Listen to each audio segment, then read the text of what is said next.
In June 2005, as Steve Jobs spoke to Stanford's graduating class, a political science major, Amy Halverson, listened nervously.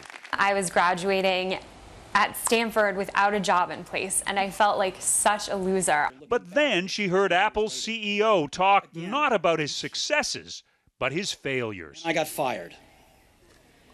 How can you get fired from a company you started? His speech just made me feel really comforted. He was like, you know, you'll find your own path. You don't have to live somebody else's life. You can't connect the dots looking forward. You can only connect them looking backwards. Steve Myrick was one of the Stanford student leaders who chose Jobs as speaker. Now working as a business consultant, he remembers Jobs saying, "Stay hungry, stay foolish." It's a reminder that you haven't figured everything out, and that's okay. And just to keep relentlessly looking for things that are going to make you happy. Jobs told the students he'd seen the words in 1974 on the back of a magazine called the Whole Earth Catalog. Stuart Brand, its publisher, wrote the phrase. Stay hungry, stay foolish was, I suppose, kind of a hippie perspective on things. Years later, Brand was surprised when Jobs asked for an autographed copy. Nobody else ever seemed to notice "Stay hungry, stay foolish."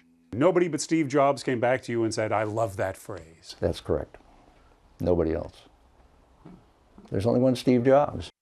Amy Halverson is now working in film production in Los Angeles, but her ambition is to be on camera hosting her own show.